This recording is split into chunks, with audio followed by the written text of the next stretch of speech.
RDJ recording studio presents YOLO स्पॉटलाईटमध्ये मी जया तुमच्या सगळ्यांचं अगदी मनापासून स्वागत करते. अकोला शहर तसं पाहिलं तर सांस्कृतिक असेल, पर्यावरण असेल, अशा विविध चळवळी या शहरामध्ये सातत्याने सुरू असतात. बाकी जिल्ह्यांपेक्षा अकोला शहरामध्ये जागांचे भावसुद्धा सगळ्यात जास्त आहेत. आज ही सगळी चर्चा यासाठी करतो आहे कारण पर्यावरण, ग्लोबल वॉर्मिंग आणि त्यासोबतच शैक्षणिक क्षेत्रासोबतच क्रीडा क्षेत्र या शहरामध्ये किती उज्ज्वल आहे, या सर्व विषयांवरती आज आपण चर्चा करणार आहोत. आणि या विषयावरती चर्चा करण्यासाठी आज आमच्यासोबत आहेत निसर्गप्रेमी आणि त्यासोबतच पर्यावरणवादी आदरणीय शरद कोकाटे सर. सर तुमचं स्वागत आहे. नमस्कार.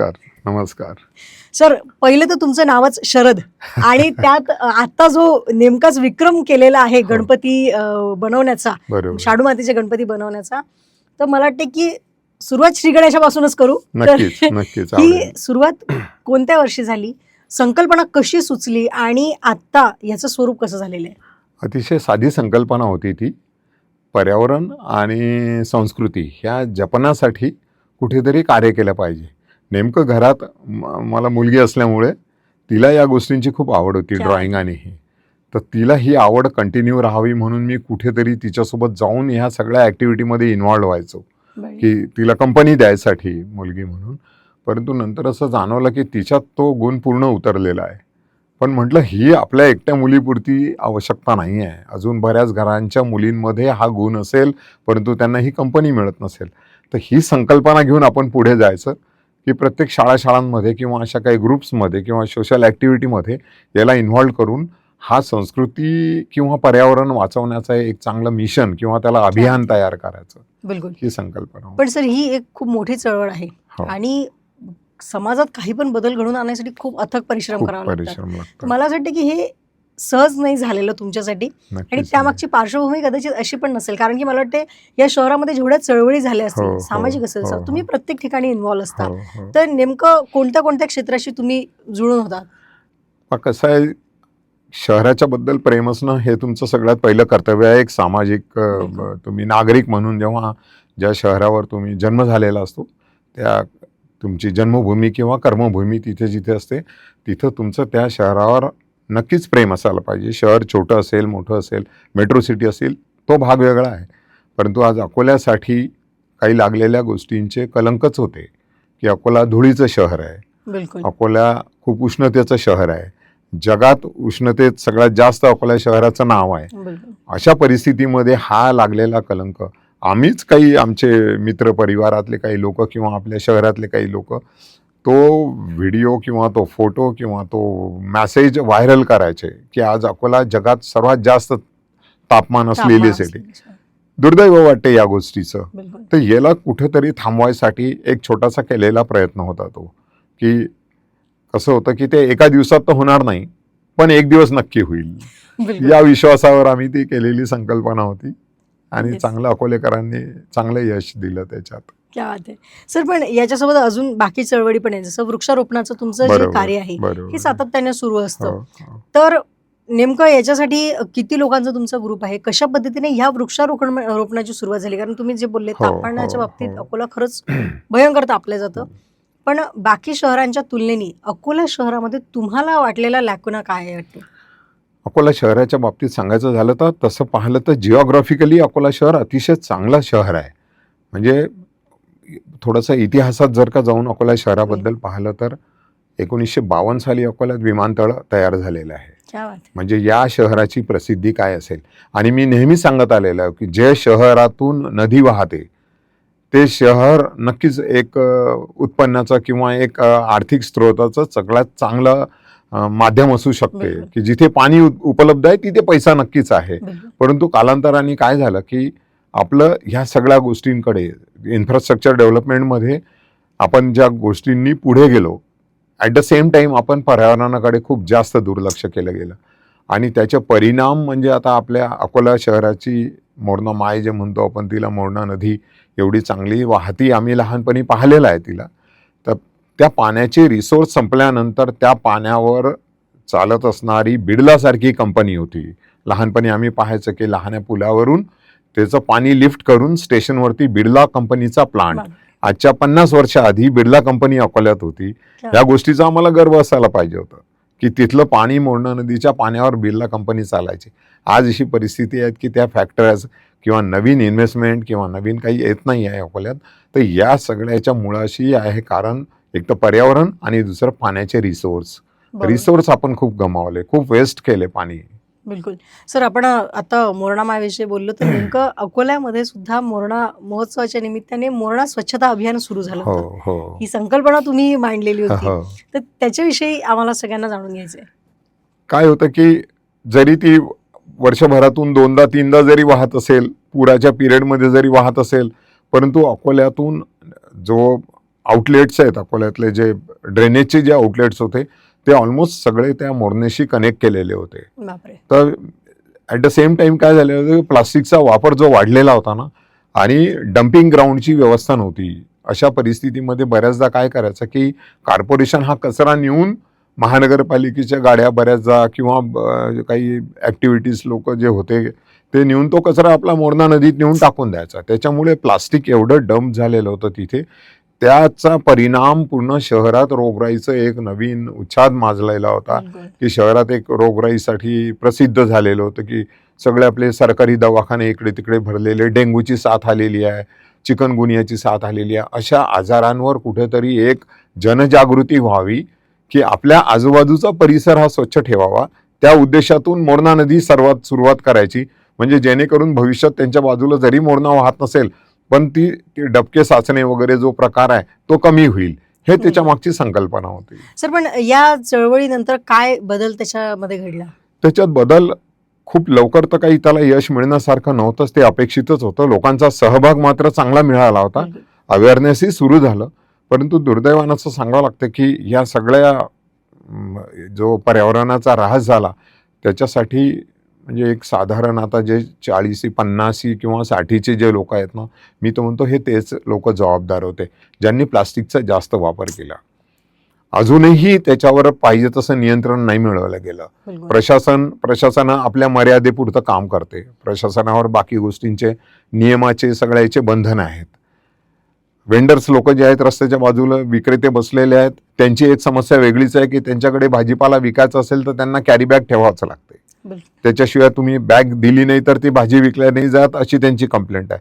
परंतु माझं असं म्हणणं आहे की हा जेव्हापर्यंत जनजागृती हा होत नाही, स्वतः आपल्या पब्लिकमधून जेव्हापर्यंत याच्यासाठी आवाज उठत नाही, तेव्हापर्यंत या प्रश्नाचं उत्तर मिळणं मुश्किल आहे. बिलकुल. सर, पण ज्या वेळेला आपण पर्यावरणाचा तुम्ही विचार करता, मला माहिती आहे की जेव्हा तुम्हाला प्रश्न दिसतात तर डोक्यात काहीतरी सोल्युशन पण त्याचे हो, असतात. नक्कीच तर तुमच्या नक्कीच. डोक्यात याच्या संदर्भातली अशी काही ब्लू प्रिंट की या नदीच्या बाबतीत काय चांगलं करता येईल किंवा याची काय ब्लू प्रिंट असली पाहिजे असं वाटतं? हो, नक्कीच प्रशासनाने जर का सोबत घेऊन हे काम केलं किंवा पब्लिक इंटरेस्टमध्ये जर का हे त्याला केलं ना, तर एक चांगला हे तयार होऊ शकतो. कारण की परिस्थिती अशी आहे की पावसाळ्याच्या पिरियडमध्ये आमच्याकडे पाणी उपलब्ध असते, बिलकुल. डॅम ओव्हरफ्लो होतात, पाणी वाहते वगैरे. फक्त त्याला प्रॉपर स्टोरेज किंवा त्याला ब्रेकेज कुठं नाही आहे किंवा तिथे पाणी अडवलं गेलं आणि ते पाण्याचं पर्क्युलेशन जमिनीमध्ये झालं. किंवा रिव्हर साईड प्लांटेशन हा एक कन्सेप्ट मी बिलकुल. माननीय जिल्हाधिकाऱ्यांकडे मागच्या भूतपूर्व जिल्हाधिकाऱ्यांकडे दिला होता की रिव्हर साईड प्लांटेशन वाढवू आपण, तिथे पाण्याचे रिसोर्स चांगले असतील तर त्यामुळे पण पर्यावरणाचा. आणि दुसरी एक संकल्पना अशी होती की अकोल्यात आता रोड साईड प्लांटेशनचा जो आहे प्रॉब्लेम तो खूप विचित्र आहे. कारण की रोडचं एक्सपान्शन होत आहे, नवीन रोड, नवीन संकल्पना आणि नवीन आता ज्या सगळ्या काही फॅसिलिटी. सपोज आता पुढच्या काही दिवसामध्ये अंडरग्राऊंड ड्रेनेज सुरू होईल, त्याच्यानंतर इथे गॅस पाईपलाईनचं नेटवर्क सुरू होणार आहे अंडरलाईन, किंवा इलेक्ट्रिसिटी अंडरग्राऊंड होणार आहे. हे सर्व होत असताना रोड साईड प्लांटेशन तुमचं किती सक्सेस राहील? कारण की आतापर्यंत जेवढे काही डेव्हलपमेंट झाले त्याच्यात रोड साईड प्लांटेशनला खूप जास्त डॅमेज झालेलं आहे. तर अशा सिच्युएशनमध्ये जे ओपन स्पेस आहे त्याला ग्रीन झोनमध्ये किंवा ऑक्सी पार्क म्हणून डेव्हलप करायचं, ही एक संकल्पना डोक्यात आहे. बिलकुल. सर, तुम्ही प्रत्येक वेळेला प्रशासनाला सोबत घेऊन ज्या पद्धतीने तुम्ही आतापर्यंत काम करत आलेले आहात, काय होतं की एक प्रशासकीय अधिकारी जेव्हा बदलून जातो, दुसऱ्याची काहीतरी दुसरी संकल्पना असते. नक्कीच तर नक्कीच अशा वेळेला तुम्हाला असं वाटतं की या गोष्टींमुळे सुद्धा चळवळीमध्ये काही अडचणी येतात? खूप जास्त अडचण आहे. हा जो अतिशय महत्त्वाचा प्रश्न विचारला हा, की आता सगळ्या अधिकाऱ्यांच्या आपल्या आपल्या एक कामाची स्टाईल आणि एक प्रायोरिटी असतात त्यांच्या. नो डाऊट सर्व अधिकारी चांगलेच येतात, त्यांच्या कामाचा इंटरेस्ट असतो, पण काही लोकांनी यांना ती संकल्पना जी आहे ती खूप लवकर समजावण्यात आम्ही यशस्वी होतो. की सर असं असं आहे, अकोल्याचा हा प्रॉब्लेम आहे आणि आम्ही याला सोशल कॉजमध्ये घेतो आहे, की आमचं काही त्याच्यात कमर्शियल इंटेन्शन नसतो, की येणाऱ्या पिढीसाठी जर का काही द्यायचं असेल तर आम्ही प्रत्येक नागरिकांना सुद्धा आव्हान करतो याच्यातून, की तुम्ही मुलांसाठी प्रॉपर्टी तयार केली, ही प्रॉपर्टी तयार केली, परंतु तिला स्वच्छंद जगण्यासाठी चांगला ऑक्सिजन आणि चांगलं वाव, क्या बात. वातावरण हे तुम्ही तयार केलं का, त्याच्यासाठी काय प्रयत्न केले, किंवा त्याच्या वाढदिवसानिमित्त किंवा तुमच्या घरातल्या एखाद्याच्या स्मृतीप्रित्यर्थ कधी एखादं झाड लावलं का. हे खूप छान आहे सर. आणि मला वाटतं की जेव्हा इमोशन सोबत या गोष्टी जोडल्या जातात तर Exact. मला वाटतं त्या टिकत त्याच्यात असतील. थोडंसं एक ॲडिशनल असं थोडंसं म्हणजे भाषेचं हे करून थोडीशी रफ भाषा वापरून सांगितलं होतं, की एका व्यक्तीने जगताना कमीत कमी एक झाड तरी लावावं, जेणेकरून तो जो श्वासोश्वास घेतो किंवा ऑक्सिजन घेतो बिलकुल. त्याची परतफेड तरी तो त्या झाडातून करेल, वाव. आणि त्याच्या मृत्यूनंतर त्याच्यासाठी लागणारे जे लाकडं आहेत त्याची तरी प्रोव्हिजन त्यांनी करून ठेवावी.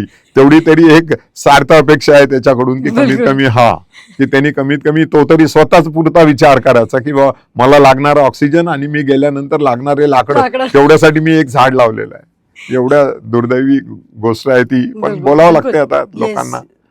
सर, चळवळी मी तुम्हाला जसं बोलली त्याचे हो, प्रश्न हो. आणि मग त्याची उत्तरं. बरोबर. पण ह्या शहराचं जे वैभव आहे, हो. जी काही संस्कृती आहे, आपला जो वारसा आहे, याच्यासोबत सोबत या शहराची एक डार्क साईड आहे. बरोबर. याला एक खूप मोठं खेळ असंही म्हटलं जातं बरेचदा. हो, हो, हो. तुम्हाला या शहरात अजूनही दिसत असलेल्या ज्या चुकीच्या गोष्टी आहेत किंवा तुम्हाला वाटतं की हा बदल झाला पाहिजे, असं काय आहे? अशा बऱ्याचशा गोष्टी आहेत. आता लहानपणीपासून आपला जन्मच इथे झालेला आहे म्हणून अशा बऱ्याचशा गोष्टी सांगता येतात, परंतु भरपूर पोटेन्शियल असलेलं शहर आहे, एवढं नक्कीच आहे. आणि एक सकारात्मकता निर्माण झाली किंवा त्यांच्यामध्ये तो आत्मविश्वास जर का निर्माण झाला, जसं आता मी अकोला गार्डन क्लबमध्ये काम करतो आहे, गेल्या 20-22 वर्षापासून काम करतो आहे. अकोला गार्डन क्लबचं सगळ्यात मोठं कौतुक करण्यासारखा विषय काय आहे, की आज त्या संस्थेला 52 वर्ष झालेले आहेत. वाव. अकोला गार्डन क्लब काय करते, की दरवर्षी जेवढे पॅशनेट लोक आहेत पर्यावरणाच्या बाबतीत किंवा या फुलांच्या याच्या बाबतीत जेवढे पॅशनेट लोक आहेत यांच्यासाठी 2 दिवसाचा एक प्लॅटफॉर्म अवेलेबल करून देते. तर त्यांनी घेतलेली मेहनत, वर्षभर त्यांनी जोपासलेली ती फुलं ते लोकांना प्रदर्शित करायची, त्याच्यातून लोकांमध्ये प्रेरणा निर्माण करायची, बरोबर. की बा असेही लोक अकोल्यात आहेत जे 47 डिग्रीमध्ये काम करू शकतात, फुलं झाडं जगवू शकतात आणि 4 दिवस आड पाण्यावरही ते झाडं जगू शकतात. बिलकुल. अशा लोकांसाठी तो प्लॅटफॉर्म. आणि अशा बऱ्याच ठिकाणी आता ट्रॅफिकचा प्रश्न आहे, पार्किंगचा प्रश्न आहे, की जे सुबक होण्यासाठी कुठले तरी एक ठोस ब्ल्यूप्रिंट तयार होणं जरुरी आहे अकोल्याची एक, की जे सर्व डिपार्टमेंट सोबत बसून त्याचं एक नियोजन व्यवस्थित तयार करतील.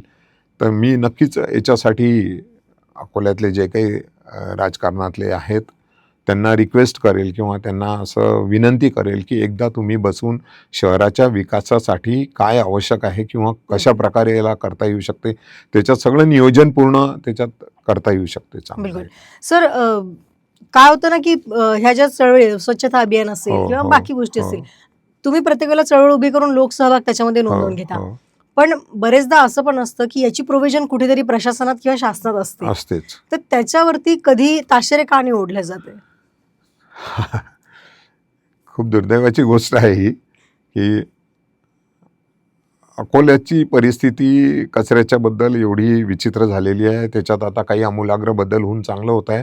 महानगरपालिका चांगलं कार्य करत आहे. त्या दिवशी मी चीफ इंजिनियर आपले अजय, त्यांच्याशी भेट झाली माझी. तर त्यांच्याशी बोलताना तो विषय निघाला, की सॉलिड वेस्ट म्हणजे इथून घनकचरा तयार करून त्याच्यातून खत निर्मिती तयार करणे. बरं. हां, तर ही एक संकल्पना त्यांनी चांगली मांडली, की अकोल्यात याच्या पुढे होणारा जो कचरा आहे तो पूर्ण कलेक्ट होऊन त्याच्यातून एक चांगलं हे तयार होईल. अकोल्यात PKV सारखी एक मोठी कृषी विद्यापीठ आहे, बिलकुल. त्यांची मदत घेऊन अकोल्याचं सौंदर्यीकरण किंवा महाबीज सारखी संस्था यांना सोबत घेऊन एक अकोल्याचं सौंदर्यीकरण, अशा जर का काही संकल्पना राबवल्या गेल्या तर नक्कीच अकोल्यात खूप चांगलं वैभव निर्माण होऊ शकते. एक महत्त्वाचं सांगायचं म्हणजे अकोल्याच्या नगर परिषदेबद्दल सांगतो, की महाराष्ट्रात टॉप केलेली नगर परिषद आहे अकोल्याची क्या बात त्या आहे. काळातली. म्हणजे असं म्हणतात की तेव्हाचं सगळ्यात बेस्ट प्लॅनिंग वगैरे ते होतं. त्याच्यानंतर ते काही राजकीय हे म्हणा, इच्छाशक्ती उदासीन किंवा पाहिजे, बिलकुल. नागरिकांचा सहभाग किंवा नागरिकांची इच्छाशक्ती यामुळे ते बरंच मागे पडत गेलं. परंतु त्याच्याकडे एवढं जास्त दुर्लक्ष झालं की आज आम्हाला ते पूर्ण कॉम्पेन्सेट करायला बराच वेळ जाणार आहे त्याच्यावर. बिलकुल, बिलकुल.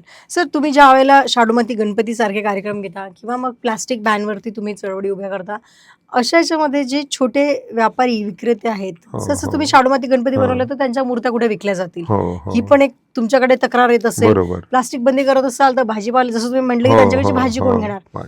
तर याचं पण काही सोल्युशन डोक्यात येतंय का? किंवा काय सुचतंय? याच्यावर काय नक्कीच करता? सोल्युशन येतं ना. त्याच्यात कसं आहे की पर्यायी आता लोकांना अवेअरनेस आहे. जसं आता राणीमित्रच्या आमच्या पल्लवीताई दिवेकर आहेत. त्यांनी दर रविवारी जाऊन ही एक अभियान सुरू केलेलं आहे की ज्या कापडी पिशव्या वापरणारे आहेत त्यांना त्या इन्सेंटिव्ह म्हणून काहीतरी गिफ्ट वाव. वगैरे देतात. असे इनिशिएटिव्ह बाकी संस्थांनी पण, जसे आता मोठमोठ्या संस्था आहेत, सामाजिक संस्था अकोल्यात, रोटरी क्लब आहेत, लायन्स क्लब आहे, यांनी पण हा इनिशिएटिव्ह जर का घेतला तर प्लास्टिक बंदी ही नागरिकांकडून सुरुवात झाली पाहिजे. ह्याची त्याची डिमांडच जर का नसेल तर मग त्याला काही प्रॉब्लेमच नाही राहणार, ते संपवता येईल. गणपतीची संकल्पना अशी आहे की कोणाच्या पायावर, पोटावर पाय देऊन ती संकल्पना राबवणे हा त्याच्या मागचा उद्देशच नाही.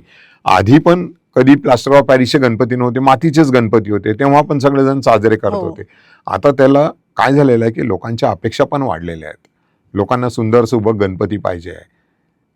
ज्या गणेशाचं म्हणजे रूपच निराकार आहे, बरोबर. अशा गणेशाकडे लोकांच्या अपेक्षा खूप वाढलेल्या आहे. त्याचं व्यवस्थीकरण झालेलं आहे की गणेशाचं मूळ रूप दूर जाऊन आता त्याला वेगळ्याच याच्यात दाखवल्या जाते आहे. बिलकुल. किंवा पुढे विसर्जनाच्या वेळेस तेवढी आसक्ती राहत नाहीये. विसर्जनाच्या आपल्या ब्रिजवरून मूर्त्या फेकणारे काही आम्ही हो. लोक पाहिले की ते मूर्त्या तिथनं रेग्युलर प्रॉपर विसर्जन न करता. तर हा त्याच्यातला असा दुजाभाव किंवा तसा प्रकार नाहीच आहे की कोणाला दुखवून किंवा त्यांना हे करून. तशा प्रकारचे तुम्ही जसे बोलले आता की तशा प्रकारचे आमच्याकडे लोकांच्या येतात की त्या लोकांचं कसं काय, त्यांनी मातीच्या मूर्त्या करायच्या ना, त्यांनी खूप पर्याय शोधायचा त्याच्यावर. तुम्ही जर का तो पर्याय उपलब्ध करून दिला तर ते लोक नक्कीच होतील. आणि आता बऱ्यापैकी इतक्या वर्षात आता अकोल्यात शाडू मातीचे बोर्ड बऱ्यापैकी लागलेले आहेत, हो. लोक मागत आहेत. बिलकुल. परंतु आता मोठ्या मंडळांना सुद्धा अशी विनंती करू आम्ही, येणाऱ्या वर्षीचं आमचं टार्गेटच ते असेल की मोठे मंडळ सुद्धा पर्यावरणपूरक गणपती बसवतील. सर, असं म्हणतात की आपला हा जो देश आहे हा युवकांचा देश आहे. बरोबर आहे. युवकांच्याच खांद्यावरती सगळी जबाबदारी. जबाबदारी. आपल्या शहर जे आहे कोचिंग क्लासेसचं हब म्हणून आता हो. ओळखलं जातं. खूप सगळं युवा वर्ग या ठिकाणी दिसतो. बरोबर. आणि तुमचं जे बॅकग्राऊंड राहिलेलं आहे क्रीडा क्षेत्राचं, क्रीडा क्षेत्रात आता अकोल्याचं नाव सुद्धा क्रीडा क्षेत्रामध्ये खूप चांगल्या पद्धतीने घेतलं जातं. झालेलं आहे. तर या क्रीडा क्षेत्रातलं तुमचं जे आतापर्यंत तुम्ही त्याच्यात काम करता, बास्केटबॉल असेल किंवा हो. वेगवेगळ्या जे काही वेगळं आहे. कार्यक्रमांमध्ये तुम्ही जोडलेले आहेत नेहमी, तर त्याच्याविषयी आमच्या दर्शकांना जाणून घ्यायचं आहे. हे बघा, शिक्षणाच्या सोबत क्रीडा क्षेत्र असो किंवा संगीत क्षेत्र असो, कुठल्याही म्हणजे ह्या ज्या 16 कला. विद्या आहेत, हां. 64 कला आणि 16 विद्या असं म्हणतात की तुम्ही तेव्हा फुलफिल व्हाल एक नागरिक म्हणून जेव्हा तुमच्यात एखादी कला किंवा एखादी विद्या असेल, आहे की नाही. की अभ्यासाचा नक्कीच करा, परंतु काय झालेलं आहे डे टू डे आता पॅरेंट्सही पूर्ण आपल्या याच्याकडे वळलेले आहेत, करिअर ओरिएंटेड. लहानपणीपासूनच तो मुलगा नर्सरी फर्स्ट स्टँडर्डमध्ये गेल्याबरोबर त्याच्याकडून अपेक्षा होती की तू डॉक्टर होशील की इंजिनियर होशील. पहिलाच प्रश्न त्याला विचारला जातो, तो नॅशनल प्लेअर होईल, इंडिया रिप्रेझेंट करेल, ही मानसिकता अजून आपल्याकडे वा, आलेली क्या आहे. बात आहे. आणि आता ती जास्त अजून, जसं तुम्ही बोलले की आता एज्युकेशन हब झाल्यामुळे खूप चांगली गर्वाची गोष्ट आहे. त्याचा बेनिफिट सर्व विद्यार्थ्यांना आपल्या आजूबाजूच्या ग्रामीण क्षेत्राला नक्कीच मिळेल. त्याच्यात एज्युकेशनमध्ये आपण पुढे जाऊ. ॲट द सेम टाईम स्पोर्ट्समध्ये पण त्याच्यासाठी महत्त्वाचं आहे, कारण की आज यूथ आपल्या टार्गेटपासनं किंवा आपल्या गोलपासनं जे डिस्ट्रॅक्ट झालेले आहे ना, due to some physical disability. हां, बरोबर. कारण की ते तेवढे ॲबल नाही राहिलेले, आता इम्युनिटी नाही राहिलेली मुलांमध्ये. बरोबर. जे पहिल्याची स्ट्रेंथ होती मुलांमध्ये, जे होती लहान वयात खूप जास्त कुठले चुकीच्या मार्गाने जाणे, चुकीचे हे करणे, हा जो प्रकार आहे ना, हा तुम्हाला लाईनवर आणण्यासाठी तुम्हाला एक लाईफमध्ये एक स्पोर्ट्स नक्कीच खेळायला पाहिजे. बिलकुल. त्याच्यातून सगळ्यात महत्त्वाची गोष्ट जी मिळते ना, की रोज ज्यांना हारणं जिंकायची सवय पडते ना, तो मेंटली फिजिकली तर फिट होतोच, पण मेंटली वा, तेवढाच फिट क्या होतो. बात आहे. की त्याला हारणं जिंकण्याचं, पास नापासचं एवढा काही फरक, फेल्युअरचा फरक नाही पडत त्याला लाईफमध्ये. बिलकुल. सर, क्रीडा क्षेत्र म्हणजे तुमच्या आयुष्यामध्ये क्रीडा क्षेत्राला जे तुम्ही महत्त्व दिलंय, एक डिसिप्लिन या व्यतिरिक्त नक्कीच. तुम्हाला काय वाटतं की किती महत्त्वाचं आहे या क्षेत्रामध्ये असणं? खूप चांगल्या पॉसिबिलिटी आहेत. आपण पंजाब, हरियाणा, तिकडचा उत्तर प्रदेश, दिल्लीचा जर का विचार केला ना, तर अतिशय चांगल्या अपॉर्च्युनिटी आलेल्या आहे. गव्हर्नमेंट शासनाने त्याच्यासाठी 5% कोटा, स्पोर्ट्स कोट्याची प्रोव्हिजन केलेली आहे. वा. आपण त्याच्याबद्दल कधी विचारच नाही केला की याच्यातही करिअर होऊ शकते. त्याच्यात कॉम्पिटिशनही नाही आहे. तुम्हाला एका चांगल्या लेव्हलवरती जाऊन फिजिकल फिटनेस मेंटेन करून एका स्पोर्ट्सला चांगल्या वरच्या लेव्हलपर्यंत मेंटेन करायचं आहे. बिलकुल. ते करत असताना तुम्हाला जॉबच्या चांगल्या अपॉर्च्युनिटी आहेत, त्याच्यात एक चांगलं करिअर होते.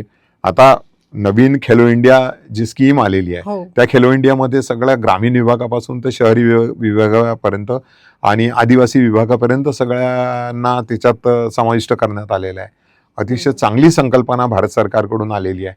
तर अशा याच्यात त्याच्यात एजचं बॅरियर न ठेवता मी तर म्हणतो त्याच्यात पॅरेंट्सनी सगळ्यात पहिले तो इनिशिएटिव्ह आहे पॅरेंट्सचा, की अच्छा. पॅरेंट्सनी प्रोत्साहित करणं मुलांना, विद्यार्थ्यांना जरुरी आहे की तो ग्राउंडवरती कंपल्सरी 1 तास खेळलाच पाहिजे.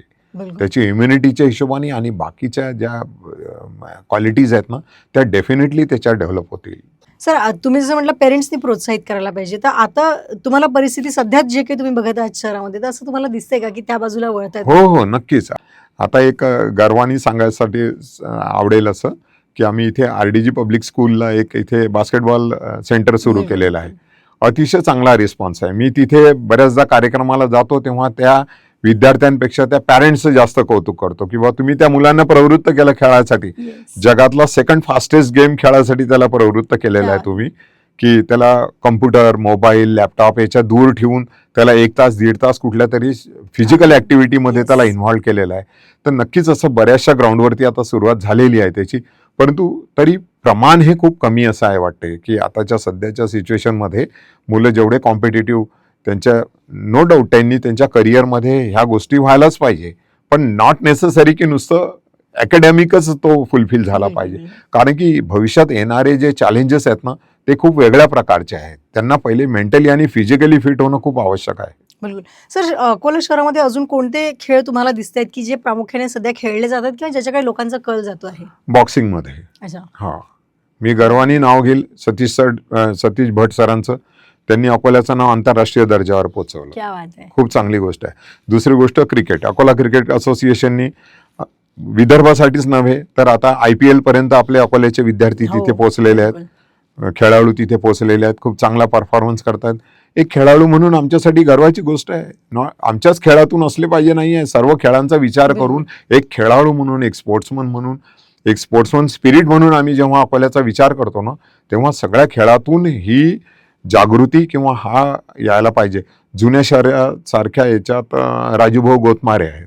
हम्म. त्यांनी रेसलिंगचं एक सेंटर सुरू केलेलं क्या आहे. बात आहे. अतिशय लहान वयात त्या मुलांना तयार करून त्यांची पूर्ण कोचिंग करून ते आता राष्ट्रीय आंतरराष्ट्रीय पातळीपर्यंत पोहोचवण्याचं त्यांचं हे आहे. क्या बात खूप आहे. चांगली गोष्ट आहे. सर, अकोला शहर किंवा आजूबाजूचे जो ग्रामीण भाग आहे, तर ह्या खेळामध्ये जी मुलं सिलेक्ट होतात किंवा जी ॲबिलिटी, फिजिकल ॲबिलिटी तुम्हाला कोणाची जास्त चांगली दिसते, शहरी भागातल्या मुलांची की ग्रामीण भागातल्या मुलांची? असं दोघांशी कम्पेअर नाही करता येऊ शकत ॲबिलिटीच्या बाबतीत, कारण की दोन्हीकडच्या रिस्पॉन्सिबिलिटी वेगळ्या पडतात. बरोबर. पॅरेंट्सचा सपोर्ट वेगळा पडतो, आहे की नाही. तर ॲबिलिटी ही त्या फॅसिलिटीवर डिपेंड करेल असं मला वाटतं, की त्या उपलब्ध ज्या फॅसिलिटी आहेत. परंतु ॲज कम्पेअर सिटीच्या पेक्षा ग्रामीण विभागातले मुलं खूप कणखर असतात, बरोबर. कारण की त्यांना सगळ्या वेदरमध्ये आणि सगळ्या सिच्युएशनमध्ये हँडल करायची लहानपणीपासून सवय झालेली असते. बिलकुल. तर त्या मुलांना जर का सोबत घेऊन काम करू शकले किंवा आता ग्रामीण विभागातही खेलो इंडियाचं चांगलं हे झालेलं आहे आणि ग्रामीण विभागातूनही पण चांगले राष्ट्रीय खेळाडू तयार होत आहेत. बिलकुल. फक्त त्यांना उपलब्ध आहे त्या फॅसिलिटी पाहिजे तशा. तर आमचं असं म्हणणं आहे की हे जे आम्ही मोठे उत्सव किंवा सण साजरे करतो किंवा हे करतो, ॲट द सेम टाइम ती जर का मदत त्या विद्यार्थ्यांना किंवा त्या यांना मिळाली तर एक खूप चांगला मदत होईल. सर, साधारणतः कुठलाही खेळ खेळायचा असेल तर कोणता वयापासून सुरुवात केली पाहिजे? साधारण 10 ते 12 वर्षात त्याला सुरुवात करायला पाहिजे. बरं. 10 ते 12व्या वर्षीपर्यंत थोडीशी फिजिकल आणि मेंटल मॅच्युरिटी आलेली असते त्याला आणि तो चांगल्या प्रकारे यश अपयश झेलण्याच्या परिस्थितीत असतो मानसिक. बिलकुल. तर ती एक प्रॉपर एज त्याला असं म्हणता येईल. बिलकुल. सर, आपण आता सध्या अकोला शहरात बघतो की ट्रेंड बदलत चाललेला आहे. हो, ग्रीन टर्फ दिसत आहेत, बॉक्स क्रिकेट दिसत आहेत वेगवेगळ्या बरोबर ठिकाणी. बरोबर. तर तुम्हाला काय वाटतं हे सगळं बघून? ह्याची सुरुवात आंतरराष्ट्रीय दर्जापासूनच सुरू झालेली आहे. आंतरराष्ट्रीय खेळातूनच सुरुवात झालेली आहे की आधी टेस्ट मॅच होती, नंतर वन डे झाली, आता T20 झाली आणि आता ती टर्फवर येऊन पोहोचली. की ही जी स्पीड वाढत गेली, मोबाईलची जशी स्पीड वाढत गेली 2G 3G 4G 5G, तशी आता ती टर्फ पर्यंत आलेली आहे. नो डाऊट चांगली गोष्ट आहे की कुठे जाऊन 1 तास 2 तास ती टर्फ हायर करून तिथे आपला स्पोर्ट्स ऍक्टिव्हिटी हे करायच्या. त्याच्यात तर एज लिमिटचा काही प्रश्नच नाही.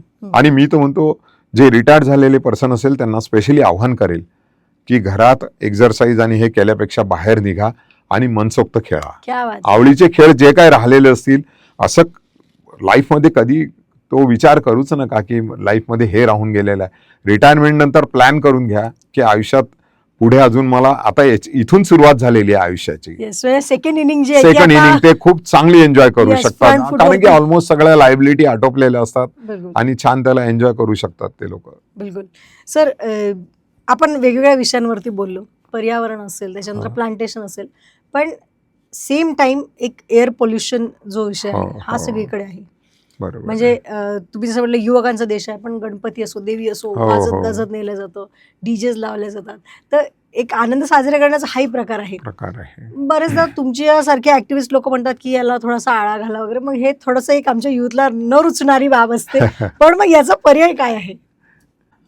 युवकांच्या बद्दल सांगायचं, जसं आपण पहिलेच बोललेलो आहात की भारत हा युवकांचा देश आहे सध्या, परंतु हे युवक किती दिवस युवकांचा राहील हा एक महत्त्वाचा प्रश्न आहे. परंतु आज जी युथ पॉवर आहे ती आम्ही किती प्रमाणात युटिलाइज करतो आहे.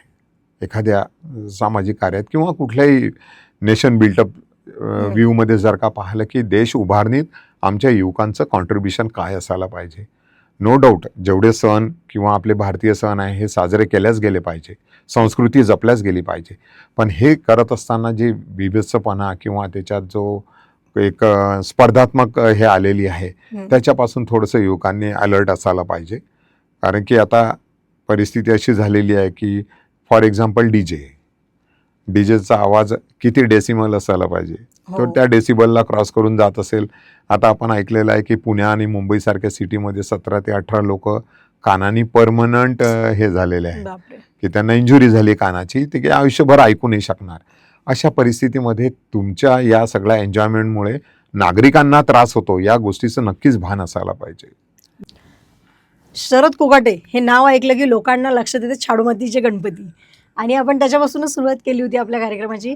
पण सर, आता बघता बघता हे भव्य दिव्य स्वरूप तुम्ही याला निर्माण दिलेलं आहे. झालेलं यावर्षी तर रेकॉर्ड ब्रेक झाला की Record. गिनीज बुकने सुद्धा याची नोंद घेतलेली आहे. आणि काही वर्षापूर्वी मी पाहिलं होतं की कोविडच्या काळात म्हणजे आंतरराष्ट्रीय दर्जाचे विद्यार्थी सुद्धा तुमच्याशी जुळलेले होते. तर या सगळ्यांमधले काही अविस्मरणीय क्षण असतील तर ते तुम्ही शेअर करा. सर्वच क्षण अविस्मरणीयच होते. प्रत्येक कार्यशाळाच ही अविस्मरणीय होती. परंतु त्यातल्या त्यात काही आता जसं यावर्षी झालेला जो कार्यक्रम होता 10,000 विद्यार्थ्यांचा सहभाग, वाव.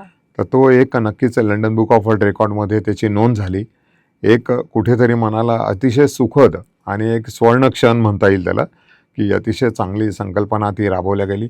आणि मी त्या अकोल्यातल्या सर्व शिक्षक आणि त्या पॅरेंट्स किंवा त्या पालकांचं विशेष आभार व्यक्त करतो की ज्यांनी ते विद्यार्थ्यांना प्रवृत्त केलं तिथे जायसाठी किंवा ते आले विद्यार्थी. आणि अतिशय प्रत्येक विद्यार्थी हा आपल्यातला एक वेगळा आर्टिस्ट आहे. म्हणजे आम्ही एक फ्रेज नेहमी वापरतो की an artist is not a special kind of man. Artist is not a special kind of man but every man is a special kind of artist. की प्रत्येकाकडे काहीतरी एक कला आहे, तर ती कला त्यांनी कशी वापरायची. तर आता ही कार्यशाळा करत असताना सगळ्यात चांगला अनुभव काय होता की जेव्हा समोर 10,000 विद्यार्थी बसलेले आहे, मी त्यांना सांगतो आहे की गणपती तयार करा, बेसिक शेप तयार करून दिलेला आहे. नंतर मी त्यांना आव्हान करतो आहे की बुवा आता मला तुमच्या संकल्पनेतला गणपती पाहायचा आहे की तो कसा आहे.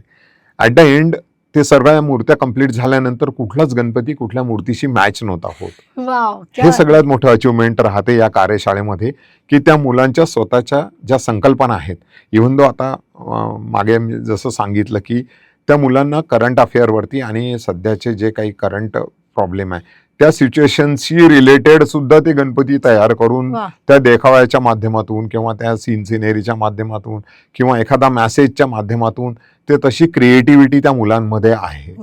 तर एक चांगला खूप चांगला संदेश किंवा एक चांगला भविष्य त्याच्यासाठी पाहतोय नक्कीच. सर तुम्ही डोळ्याला पट्टी बांधून सुद्धा गणपती बनवत असता हो. आणि आम्ही पाहिलेलं आहे की तुम्ही डोळ्याला पट्टी बांधून बास्केटबॉल सुद्धा खेळत असता. एवढंच नाही तर आता येणाऱ्या काळामध्ये काय नवीन उपक्रम असणार सर? डोळ्याला पट्टी बांधून गणपती बनवण्याच्या मागचा एकच उद्देश होता की एवढ्या वर्षाची झालेली जी प्रॅक्टिस होती त्याचा तो एक मेडिटेशनचा पार्ट म्हणून एक्सपेरिमेंट करून पाहिलं होतं की आपली एकाग्रता किती असू शकते किंवा आता त्याच्यावरची आपली कमांड किती असू शकते. गणरायाच्या कृपेने तो दोन्हीदा केलेला कार्यक्रम अतिशय चांगला सक्सेस राहिला आणि विद्यार्थ्यांसमोर ते दिलेलं आहे. परंतु त्याच्या मागची सगळ्यात मोठी संकल्पना एक होती की दिव्यांग मुलं आहेत, दृष्टीने दिव्यांग मुलं आहेत, त्या मुलांसाठी एक संकल्पना पुढच्या वर्षी अशी विचार करतो आहे की त्यांच्यासाठी त्यांना सोबत घेऊन ही संकल्पना या पर्यावरणपूरक गणपती अभियानात त्यांना पण या प्रवाहात सोबत घ्यायचं, ते पण या संकल्पनेपासून दूर नसावं, त्यांना पण हा सगळा आनंद लुटता यावा, ही त्याच्या मागची संकल्पना आहे की डोळ्याला पट्टी बांधून एक 5 मिनिटं 28 सेकंदामध्ये तो गणपती कंप्लीट झाला. त्याची दखल पूर्ण महाराष्ट्राने भारताने आधी विदेशापर्यंत गेली. विदेशातून चांगले कॉम्प्लिमेंटरी फोन आले ते सर, कारण की मला वाटतं की साधारणतः सगळ्याच नॅशनल चॅनलला ती बातमी लागली होती, सगळीकडेच लोकांना. तर ही बातमी बघितल्यानंतर बाहेरच्या जिल्ह्यातनं पण तुम्हाला काही रिस्पॉन्स आले? खूप चांगले रिस्पॉन्स आले की हे एक राष्ट्रीय बातमी झाली, आंतरराष्ट्रीय दर्जापर्यंत गेली.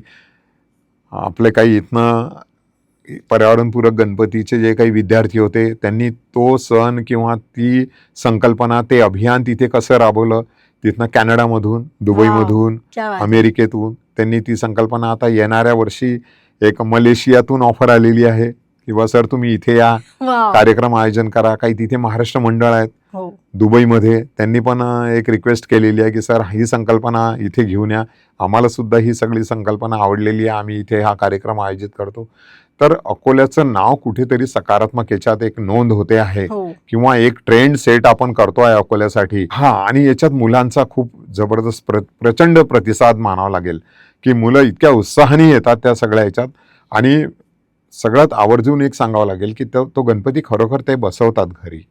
त्यामुळे अकोल्यात POPची प्रमाण खूप बऱ्यापैकी कमी झालेलं आहे आणि एक POP मुक्त शहर ही जी आपल्या डोक्यातली एक संकल्पना किंवा एक जे आपला प्रण निर्माण केलेला आहे की एक दिवस नक्कीच होईल. क्या बात आहे सर, बिलकुल होईल ते, त्याला शुभेच्छाच आहेत आमच्या. सो तुमचं एक शिस्तप्रिय बॅकग्राऊंड याच्यासाठी आहे कारण की तुम्ही एक खेळाडू राहून आहे. मी जे अनुभवलेलं आहे की तुमची आई असेल, घरातला तुमचा संपूर्ण परिवारच जो असेल तो एकदम फिट, ज्याला म्हणतात ना की त्यांनी योग असेल, फिटनेस असेल, तुमचं या सगळ्या गोष्टींकडे तुम्हीच नाही, तुमच्या मुलं सुद्धा त्या पद्धतीने काम करत आहेत. तर मला आईंविषयी पण जाणून घ्यायचं होतं की त्यांनी कशा पद्धतीने स्वतःचं हेल्थ मेंटेन केलं आणि तुम्ही कसं मेंटेन करत आहात? खूप चांगला प्रश्न विचारला हा की हेल्थ सगळ्यात मोठी वेल्थ आपण ज्याला म्हटलेलं आहे की आईपासून तो वारसा याच्यासाठी मिळालेला होता. ती योगाचा तिने खूप चांगला प्रचार आणि प्रसार केलेला होता. नॅचरल होतं की आमच्या लहानपणीपासून आम्हाला योगाचे धडे दिले गेलेले होते. योगाचे धडे आणि हे थोडंसं संस्कृतचा वापर किंवा संस्कृतचा आमच्याबद्दल हे झालेला होता. संस्कृत आम्हाला कंपल्शन्स होतं लहानपणी. ह्या दोन्ही गोष्टीतून एक चांगला संस्कार किंवा या चांगल्या गोष्टी घडताना निर्व्यसनी लाईफ सगळ्यात महत्त्वाचं जे जोपासलं गेलं. या सगळ्या गोष्टींच्या मागे सगळ्यात मोठं आजच्या पिढीच्या हिशोबाने सांगायचं झालं तर एक सगळ्यात मोठं बलिदान होतं की बा आम्ही निर्व्यसनी राहिलो. तर त्या गोष्टीचा मागचा उद्देशच हे होता की ज्या गोष्टी आपल्याला कळतात की ज्यापासून आपल्या शरीराला इजा आहे तर अशा गोष्टी अवॉइड करायच्या, ही आईकडून मिळालेली शिकवण होती. किंवा योगा कशासाठी, तर आपल्या फिटनेससाठी, स्वतःच्या याच्यासाठी. तर ही ॲसेट जी आहे ही लाईफ टाईम सपोर्ट करणारी ॲसेट आहे तुमची. बाकी वेल्थ वगैरे असतील, परंतु आता कोरोना पिरियडमध्ये आपण पाहिलं की पैसा सुद्धा कामात नाही आला. ज्यांची इम्युनिटी आणि हेल्थ चांगली होती ते लोक चांगले सर्वाईव्ह करून गेले. अदरवाईज मोठमोठ्या लोकांना याची खूप मोठी किंमत चुकवावी लागली. सर पण या सगळ्यामध्ये जसं आजकाल तुम्ही म्हणले की तुम्ही व्यसनांपासून दूर राहिले, आजकाल व्यसन सुद्धा बरीच बदलत चाललेली आहे. मोबाईलचं असेल, टीव्हीचं असेल, त्याच्यानंतर वेगवेगळ्या व्यसन जी काही लागलेली असतात, आपण साधारणतः बघतो ड्रग्ज असेल, टोबॅको असेल, स्मोकिंग. तर या सगळ्यांविषयी या जनरेशनला तुम्हाला काय सांगायचं आहे? व्यसनांच्या बद्दल आता जशी परिस्थिती बदलत आहे तशी व्यसनांची सुद्धा परिस्थिती बदलत चाललेली आहेत. लहान मुलांपासून आता ॲडिक्शन हा प्रकार जो होता किंवा लहान मुलांमध्ये डिप्रेशन हा प्रकार बोर होणे. बोर होणे, मूड जाणे, हो. ह्या ह्या ह्या गोष्टी किंवा हे शब्द आम्ही लहानपणी कधीच आमच्या कानावरती नव्हते. परंतु आता नवीन जनरेशनमध्ये लहान मुलांमध्ये ते आता मूड नाही आहे किंवा डिप्रेशन झालेलं आहे किंवा फ्रस्ट्रेशन होतं आलेलं मला. आहे, बोर होते आहे. ह्या गोष्टीच्या मागची सगळ्यात मोठी कारणं आहे की त्यांची इम्युनिटी कमी होत चाललेली आहे आणि याच्यासाठी मी 100% सांगतो की याच्यासाठी पॅरेंट्सच जबाबदार आहेत, की पॅरेंट्सनी ते पूर्ण पोषक वातावरणच त्यांच्या आजूबाजूला निर्माण नाही केलेलं आहे. ॲट द सेम टाईम त्यांना असं केलेलं आहे की त्यांनी स्वतःचा प्रायव्हसी किंवा स्वतःचे सगळे ह्या गोष्टी शोधायसाठी त्यांना पर्याय शोधून दिलेला आहे की त्याला वेळेवरती पोषक आहार नाही मिळत तर त्याच्यासाठी त्यांनी एखादं कुरकुरे किंवा एखादं स्नॅक्सचं पाकिट बरोबर. त्याच्याकडे देऊन दिलं आणि त्याला खायला लावलं. त्याच्यातून त्याला काय कंटेंट्स मिळणार आहे बॉडीसाठी, काय फिजिकली तो कसा ॲबल होणार आहे, की त्याची इम्युनिटी कशी वाढणार आहे त्या गोष्टीतून. तर हे सगळे पर्याय पालकांनी जे तयार करून द्यायचे होते. आधी आपल्याला काही भूक लागली वगैरे लागली तर आपण पोळी जेवून घेत होतो. त्याच्यामुळे हा बाहेर ब्रेकफास्ट करणे किंवा फास्ट फूड ऑर्डर करणे, आता लहान लहान मुलांना ती संकल्पना आलेली आहे. जी संकल्पना विदेशातले लोक बंद करत आहे, ती संस्कृती आपण अडॉप्ट करतो आहे. त्या ग्राउंडपासून आपण लोक दूर चालले, ते लोक योगाकडे जात आहेत. आम्ही योगाला आता दूर केलेलं आहे. बिलकुल. फॉरेनमध्ये योगा डे, आंतरराष्ट्रीय योगा डेला मान्यता मिळालेली आहे हो. की योगाला आता तो दिवस आंतरराष्ट्रीय दिवस म्हणून साजरा केला जातो. परंतु आमच्या एवढा मोठा 1 कोटी, आता ऑलमोस्ट 140 कोटी बिलकुल. जनतेचा देश असलेला आम्ही किती लोक त्याच्यात इन्व्हॉल्ड होतो किंवा त्या योगा डेमध्ये आपण आपला सहभाग किती, हे सगळ्यात महत्त्वाचं. तर मी एक सगळ्या पॅरेंट्सना विनंती करेल की तुम्ही हे सगळं करत असताना तुमच्या सगळ्या मुलांची जपवणूक, त्यांचे संस्कार आणि त्यांच्या हेल्थकडे सगळ्यात पहिले लक्ष द्या. त्याचं करिअर नक्कीच चांगलं होईल, तो नक्कीच पुढे जाईल. कुठल्याही रेसमध्ये नका पडू, एक कॉम्पिटिशनमध्ये नका येऊ. त्याची स्वतःची इंडिव्हिज्युअल ॲबिलिटी एक वेगळी असेल. नॉट नेसेसरी की तुमच्या शेजारचा मुलगा डॉक्टर झाला, इंजिनियर झाला म्हणून तुमचा मुलगा पण इंजिनियर डॉक्टरच व्हायला पाहिजे. त्याच्या मनाचे काही त्याला शोधू द्या. काही नवीन रस्ते असतील किंवा काही नवीन त्याच्या काही हॉबीज असतील किंवा त्याचा पर्सनल इंटरेस्ट काय आहे. जे विदेशामध्ये ज्या गोष्टी पाळल्या जातात की त्याचा लहानपणीच त्याचा कल कुठे आहे हे सगळ्यात पाहिल्या जाते. परंतु आपल्याकडे काय होते की स्वतःची स्वप्न मुलांवरती थोपवल्या गेलेली आहेत बरोबर. की तू डॉक्टर झाला पाहिजे. त्याला डॉक्टरचा कन्सेप्ट माहिती नाही, पुढे काय स्ट्रेसमध्ये जाणार आहे हे त्याला माहिती नाही आहे. परंतु त्याच्या डोक्यातच ते लहानपणीपासून टाकलं जाते की नाही तो डॉक्टर होणार आहे, तो इंजिनियर होणार आहे. ही संकल्पना थोडीशी बाजूला ठेवून आता पॅरेंट्सनी थोडंसं आता याच्याबद्दल सजग झालं पाहिजे. आणि नवीन जी संकल्पना आता येत आहेत मुलांच्याबद्दल, न्यू एज्युकेशन पॉलिसीमध्ये या गोष्टीला बऱ्याच प्रमाणात प्राधान्य देण्यात आलेलं आहे की आता मुलांना स्वतःच्या काही आवड निवड किंवा स्वतःचे मार्ग निवडू द्या त्यांना. नक्कीच नुसतं डॉक्टर आणि इंजिनियरचीच समाजात आवश्यकता नाही ना. चांगले म्युझिशियनची आवश्यकता आहे. आपली इतिहास आणि परंपरा खूप चांगला राहिलेला आहे. सांस्कृतिक बाबतीत आपण खूप बाकी इतर देशांच्या बाबतीत आपण खूप पुढारलेले आहोत.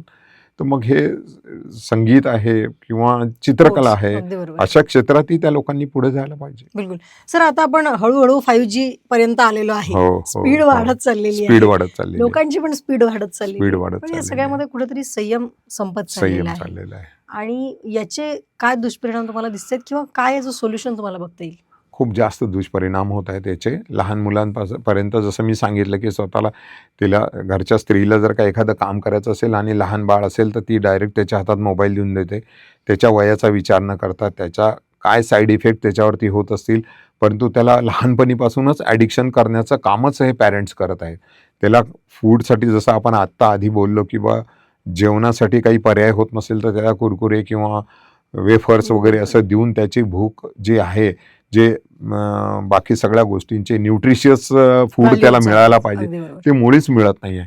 तर याचे साईड इफेक्ट असं झालेले आहेत की आता यूथमध्ये इरिटेशन खूप वाढलेलं आहे. खूप बरोबर. जास्त इरिटेशनमध्ये आलेले आहेत यूथ. त्याच्यामुळे त्यांच्यात फ्रस्ट्रेशन राहिलेलं आहे. आता कुठल्याही प्रकारचं लॉस किंवा फेल्युअर हे बेअर करायची कॅपॅसिटी मुलांमध्ये राहिलेली नाही आहे. तर याच्यासाठी सगळ्यात मोठी गोष्ट त्यांनी मेडिटेशन किंवा योगा किंवा एखाद्या हॉबीकडे वळणं खूप आवश्यक झालेलं आहे. सर, शाळांमध्ये काही ऍक्टिव्हिटीज जशा असतात, जसं आता न्यू एज्युकेशन पॉलिसीमध्ये तर बरेच काही चांगले बरोबर बदल आहे. असणार आहेत. पण सध्या सुद्धा शाळांमध्ये NCCचे ट्रेनिंग दिले हो, जातात हो, किंवा हो. फिजिकल ऍक्टिव्हिटी करून तर या गोष्टीमध्ये असणं किती महत्वाचं वाटतं तुम्हाला? खूप जास्त महत्त्वाचं आहे. मी नेहमी सांगत आलेलो आहे, की नुसतं शैक्षणिक तुमची ॲबिलिटी तर असायलाच पाहिजे. शिक्षणात तुम्ही फुलफिल आणि डिसिप्लिन असलेच पाहिजे. परंतु ॲट द सेम टाईम नुसतं तेवढ्याने होत नाही. जसं आपण एक पंचपक्वान्नाचं ताट जसं म्हणतो ना, त्याच्यात सगळे सगळे पदार्थ हां, असतात. सगळे पक्वान्न वाढलेले असतात. तसं शरीराचं एक झालेलं आहे किंवा तसं आयुष्याचं एक झालेलं आहे, की नुसतं तुम्ही वरण भातावरच जेवण नाही करू शकत. त्याच्यात सगळं ताटात भरलेलं लागेल. तसंच तुमच्या आयुष्यात ह्या सगळ्या अनुभवासाठी किंवा येणाऱ्या गोष्टीसाठी, येणाऱ्या चॅलेंजसाठी त्या मुलांना एक सक्षम जर का तुम्हाला नागरिक तयार करायचं असेल, तर त्यांना सगळ्या गोष्टींचे अनुभव, चांगले वाईट अनुभव, त्यांना सक्सेस, फेल्युअर, त्यांना कलेची आवड, त्यांना संगीताची, अशा सगळ्या बहुआयामी व्यक्तिमत्व तयार करायसाठी या गोष्टींची नक्कीच आवड आणि त्यांना आवश्यकता असेल. बिलकुल. सर एक मला वाटते फार आपण आता शेवटाकडे येतोय, पण तरी एक प्रश्न विचारावा वाटतोय, हं, हं. की एक आई म्हणून म्हणजे आता माझ्या मुलीचं हो. एनसीसीला सिलेक्शन झालं. हो. पण जर तिचं ड्रीम असेल, की तिला जायचं असेल, त्या फील्डमध्ये जायचं असेल, आर्म बरोबर. फोर्सेसमध्ये हो, जायचं असेल, हो, हो. तर आपल्या आजूबाजूला अशा काही संधी किंवा अशा पद्धतीचे काही इन्स्टिट्यूशन ऑथेंटिक ज्याला म्हणू शकतो, असं काही आपल्या आजूबाजूला आहे का अवेलेबल? नक्कीच, नक्कीच. NCC आणि NSS त्याच्यातलं सगळ्यात चांगलं माध्यम आहे. NCCतून तुम्हाला डायरेक्ट डिफेन्सला एंट्री होऊन जाते त्याच्यात. NCCमध्ये तुम्ही जर का कंटिन्यू राहिले आणि गर्वाने सांगतो एक, की 2011च्या परेडमध्ये माझी पुतणी होती. ती दुर्दैवाने आज नाही आहे ती काही नाही. परंतु 2011च्या परेडमध्ये तिने दिल्लीला रिपब्लिक डेला तिने रिप्रेझेंट केलेलं होतं. वाव! आणि त्या माध्यमातून ती यूथ एक्सचेंज प्रोग्राम असतो एक NCCमध्ये गव्हर्नमेंट मिनिस्ट्री ऑफ डिफेन्सचा, त्या माध्यमातून तुम्हाला विदेशात सुद्धा जाण्याची एक संधी क्या मिळते. आणि डिफेन्समध्ये डायरेक्ट एंट्री करायसाठी पण चांगला एक माध्यम आहे त्याच्यात. तर नक्कीच अशा जर का आता बाकी काही इन्स्टिट्यूट पण सैनिकी शाळा उघडलेल्या आहेत. तर बरेचसे आता जे एक्स सर्व्हिसमन आहेत ते तर प्रयत्न करतात, त्यांना माहिती आहे त्यांच्या अगदी बरोबर. करिअरबद्दल. परंतु अपार्ट फ्रॉम दिस आता बाकीच्या लोकांनी पण असा विचार करायला पाहिजे, की त्यांना एक सक्षम अधिकारी किंवा एक सैनिकी अधिकारी, आणि ते क्षेत्र नुसतं मुलांपर्यंत सीमित नसून आता मुलींचा पण तेवढा सहभाग अगदी आहे. बरोबर. भारत पाकिस्तानच्या बॉर्डरवर मुली पण सुद्धा आता ड्युटी देत आहेत. BSF मध्ये पण त्या जॉईन झालेल्या आहेत. हे सगळ्यात मोठं उदाहरण म्हणजे आपलं हे ऑपरेशन सिंदूर जे ऑपरेशन त्यांनी सिंदूरमध्ये lead केलं. ज्यांनी लीड Yes. केलं त्या तिघी पण त्यांना सॅल्यूट आहे, की अशा अगदी बरोबर. एवढा चांगला मेसेज आहे तो भारताच्या सगळ्या मुलींसाठी किंवा महिलांसाठी, की तुम्ही आता तो डिफरन्स आता राहिलेला नाही आहे मुलं मुलींमध्ये. मुली पण तेवढ्या सक्षम आणि कॅपेबल होऊन तेवढं काम करत आहेत. अगदी बरोबर. सर जाता जाता जे सगळे अकोल्यातले आपले रहिवासी आहेत, स्पेशली आपले सगळे अकोलेकर आहेत, तर सगळ्याच प्रकारच्या पोल्युशनच्या बाबतीत ह्या अकोलेकरांना तुम्हाला काय सांगावसं वाटतं?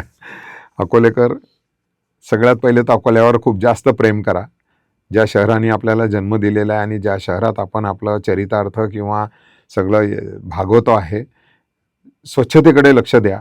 स्वतःहून कुठे अशी माझ्याकडून शहराची हानी होणार नाही किंवा त्या शहरातल्या म्हणजे आपण आपल्या शेजारच्या राज्यातलं शहर सांगायचं एक उदाहरण म्हणून सांगतो, की इंदोरसारख्या शहराने गेल्या 8 वर्ष भारतातलं सगळ्यात सुंदर शहर म्हणून पारितोषिक मिळवलेलं आहे. बिलकुल. की त्या 8 शहरांच्या ह्याच्यात आम्ही त्या 8 वर्ष त्यांनी प्रथम पारितोषिक घेतलं. त्या लिस्टमध्ये आम्ही सध्या कुठे आहोत आणि आम्हाला तो बदल कुठून करायचा आहे. तर तो नक्कीच एक नागरिक म्हणून तुम्ही आणि आम्ही आपण सोबतच करू आणि त्याची सुरुवात आपल्या घरापासून करू. मी परत एकदा ते वाक्य रिपीट करतो, की ते एक दिवसात तर होणं शक्य नाही, पण एक दिवस नक्की होईल. हा अकोलेकरांकडून नक्कीच विश्वास व्यक्त करतो. सर आजचा जो एपिसोड बनला हा मला वाटते प्रत्येक वयोगटासाठी तेवढाच उपयुक्त झाला. म्हणजे लहान मुलांची क्रिएटिव्हिटी तुम्ही बाहेर काढली, बरोबर. युवकांसाठी एक चांगला संदेश गेला आणि सिनियर सिटीजनला तुम्ही एक नवीन दिशा दिलेली आहे. या सगळ्या माध्यमातून शहर आणि शहराचा विकास तुमच्या प्रत्येक शब्दामध्ये जाणवत होता. तुम्ही आज इथे आलात, एवढा वेळ दिला आणि खरं तर एवढी छान चर्चा झाली, त्यासाठी तुमचे अगदी मनापासून आभार. मनापासून आभार RDG रेकॉर्डिंग स्टुडिओचे आणि तुमच्या संपूर्ण टीमचे, की अकोल्यासारख्या शहरामध्ये जेव्हा आम्ही 5G 6Gचा विचार करतो तेव्हा एवढा चांगला एक प्लॅटफॉर्म अवेलेबल करून दिला, की आज इथे येऊन म्हणजे याच्या आधी माझ्या बरेचसे इंटरव्ह्यू झालेले असतील, परंतु एवढं मनसोक्त मी कुठे बोलू नाही शकलो. Thank you sir. ज्या मनातल्या सगळ्या आज तुम्ही म्हणजे प्रवृत्त केलं ते सगळं बोलायसाठी, नक्कीच तुमचे अभिनंदन सर्वांचे. धन्यवाद. राष्ट्रसंत तुकडोजी महाराज सांगून गेलेत, की आयुष्यामध्ये एक कला तरी असली पाहिजे आणि आज याच विषयावरती सरांनी सुद्धा खूप छान मार्गदर्शन केलं. खरं तर आपल्यातली असणारी सृजनशीलता असेल, आपला व्यावसायिक दृष्टिकोन असेल, वैयक्तिक दृष्टिकोन असेल, या सगळ्यांमध्येच आपण प्रत्येक वेळेला या समाजासाठी, या गावासाठी, जिथे आपण राहतो त्यासाठी काहीतरी देणे लागतो याचा विचार करणं अत्यंत गरजेचं आहे. आणि जसं सरांनी सांगितलं, की प्रत्येक गोष्टीची सुरुवात ही घरापासून झाली पाहिजे. असं म्हणतात, की चॅरिटी बिगिन्स फ्रॉम होम. तर मला असं वाटतं, की ती सुरुवात करणं अत्यंत गरजेचं आहे. प्रत्येकच युद्ध हे सीमेवरती जाऊन लढलं पाहिजे असं गरजेचं नाही.